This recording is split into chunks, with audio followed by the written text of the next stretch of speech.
नमस्कार এই ভিডিওতে আমরা সেট 7 এর কেমিস্ট্রি জেনারেলের কোশ্চেন করছি সেমিস্টার 2 ম্যাক্সওয়েল কার্ভ T1 এবং T2 টেম্পারেচারে বার করতে বলেছে।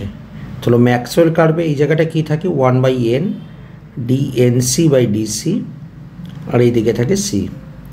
তো এটা যদি হয় T1 টেম্পারেচার T2 টেম্পারেচার কি হবে আরো কার্ভটা ফ্ল্যাট হবে। তার মানে T2 টেম্পারেচার বেশি দেন দ্যাট অফ T1 টেম্পারেচার। পরের কোশ্চেন কম্পেয়ার নিউক্লিওফিলিসিটি।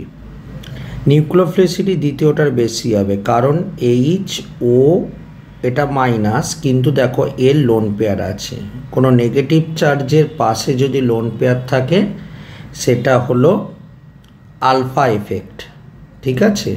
তো আলফা এফেক্টের জন্য দ্বিতীয়টা নিউক্লিওফিলিসিটি বেশি হবে। এখন বাকি পরের যেটা কোশ্চেন আছে দেখো প্রথমটার ক্ষেত্রে মাইনাস চার্জের ডেন্সিটিটা হাই, কারণ মাইনাস চার্জটা ওখানেই থাকবে, ডেন্সিটিটা হাই হবে। কিন্তু দ্বিতীয়টার ক্ষেত্রে মাইনাস চার্জটা দেখো রেজোন্যান্স করছে, সো নেগেটিভ চার্জের ডেন্সিটি কী হবে লো হবে। তো প্রথমটা যেহেতু ডেন্সিটি হাই তাই জন্য নিউক্লিওফিলিসিটি বেশি হবে। পরের কোশ্চেন এই কম্পাউন্ডটার বলেছে কনস্ট্যান্ট ইকুইলিব্রিয়াম কনস্ট্যান্ট, ঠিক আছে। তো ডেল্টা জি মানে কি, ডেল্টা জি মানে জানি -RT ln K equilibrium delta G not. আরেকটা কি জানি, আরেকটা জানি ডেল্টা জি নট সমান সমান delta H minus T delta S। এখন এই দুটোকে যদি ইকুয়েট করো তাহলে কি হবে -RT ln K equilibrium equal to delta H minus T delta S। তার মানে এইখান থেকে একটা জিনিস ক্লিয়ার হচ্ছে, যদি কারোর এই ডেল্টা এসটা হাই হয় মানে এনট্রপিটা হাই হয় তখন কে ইকুইলিব্রিয়ামটার ভ্যালু গ্রেটার দ্যান 1 হবে, রাইট। এখন দুজনের এনট্রপি ক্যালকুলেট করছে। দেখো প্রথমটা দেখো দুটো মলিকুল থেকে 1+1 দুটো মলিকুল থেকে কটা তৈরি হচ্ছে, দুটো তৈরি হয়েছে, 1+1 দুটো তৈরি হয়েছে। দ্বিতীয়টার ক্ষেত্রে দেখো একটা থেকে তৈরি হয়েছে, দেখো দুটো তৈরি হয়েছে।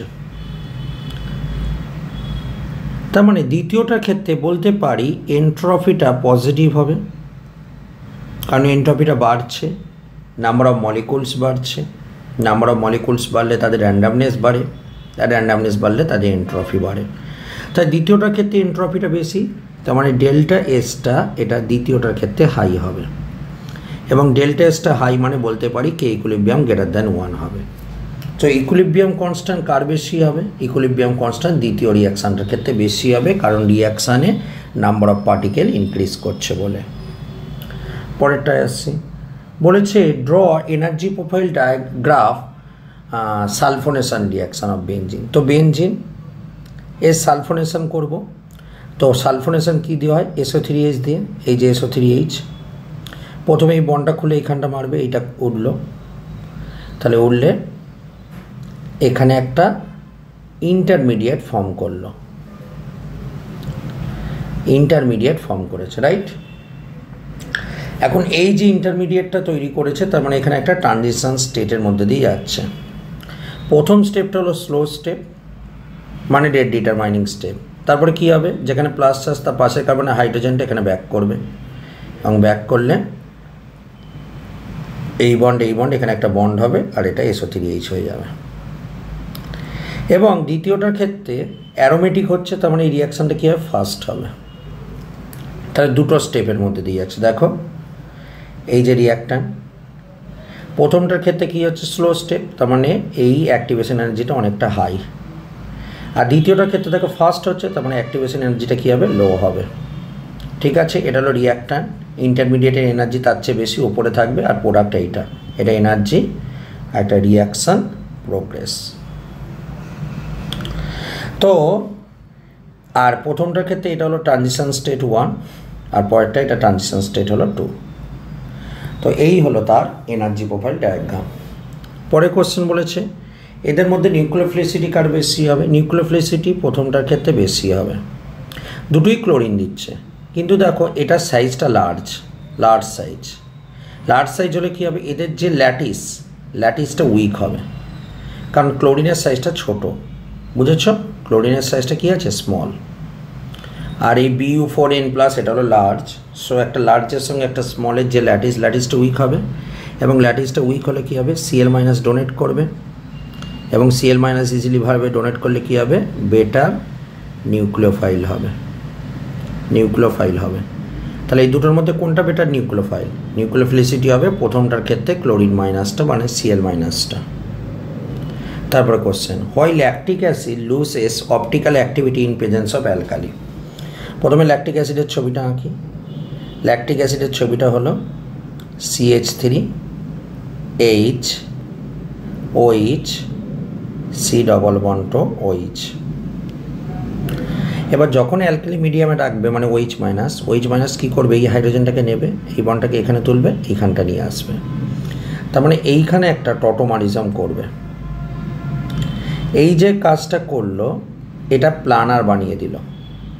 যখন এই মাইনাসটা ব্যাক করে আবার আসবে, ওপর দিয়েও অ্যাটাক করতে পারে, ডাউন দিয়েও অ্যাটাক করতে পারে, মানে বোথ সাইড অ্যাটাক হতে পারে। ওকে, সো এটা কী হবে? রেসিমাইজেশন হবে। আর রেসিমাইজেশন যদি কারোর হয়, অপটিক্যালি কী হবে? ইনঅ্যাক্টিভ হবে। এই কারণে বলছে যখন এই কম্পাউন্ডটাকে কোনো একটি অ্যালকালির মধ্যে রাখবো, তখন এর অপটিক্যালি অ্যাক্টিভিটি কী করে? লুজ করে ফেলে বা হারিয়ে ফেলে। পরে question, what are the parameter depends on Madelung constant. এটা ডিপেন্ড করে থাকবে ল্যাটিস এনার্জির উপর, ল্যাটিস প্যারামিটারের উপর ডিপেন্ড করে থাকবে। অ্যানায়ন ক্যাটায়ন ডিস্টেন্সের উপর ডিপেন্ড করে থাকবে, আর একটা মলিকুলার ভলিউমের উপর ডিপেন্ড করে থাকবে। এই তিনটে পয়েন্টের উপর মেডিলাং কনস্ট্যান্ট ডিপেন্ড করে থাকে। পরে কোশ্চেনটা আসছি, right 1 moles of van der wall equation for 1 mole real gas. ঠিক আছে, তো ভ্যান ডার ওয়াল ইকুয়েশন কী জানি? P+n²/v² V - NB = nRT। আমাকে বলেছে 1 mole, তার মানে এনের জায়গায় 1 বসাবো। তাহলে P+a/v² V - B = কী হবে? RT। ওকে, পরেরটা, কম্পেয়ার পোলারাইজেশন পাওয়ার কাকে বলে? অ্যানায়নের সাইজ যত লার্জ হবে, অ্যানায়নের সাইজ লার্জ হলে তত বেশি পোলারাইজেশন হয়ে থাকে। তাহলে সব থেকে লার্জ কোনটা? আয়োডিন। তাহলে ফ্লুরিনের থেকে বেশি ক্লোরিন, ক্লোরিনের থেকে ব্রোমিনের থেকে আয়োডিন সবচেয়ে বেশি। তার মানে এটা হলো পোলারাইজেশন পাওয়ার। এবার হলো নিউক্লিওফিলিসিটি। দেখো, নিউক্লিওফিলিসিটি দুটো জিনিসের উপর ডিপেন্ড করে থাকবে।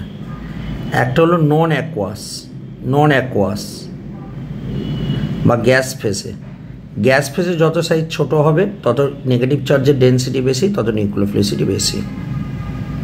ঠিক আছে, আর একটা হলো অ্যাকোয়াস মিডিয়ামে যত সাইজ বড় হয়, তত নিউক্লিওফিলিসিটি বাড়ে। কারণটা কি না, যত ছোট হবে তত কী হবে? সেখানে হাইড্রোজেন বন্ডিং হবে বেশি ওয়াটার মলিকুলের সঙ্গে। তাই অ্যাকোয়াস মিডিয়ামে বা জলীয় মাধ্যমে যত সাইজ বড় হবে, তত নিউক্লিওফিলিসিটি বাড়তে থাকে। পরেরটা বলেছে কম্পেয়ার ল্যাটিস এনার্জি।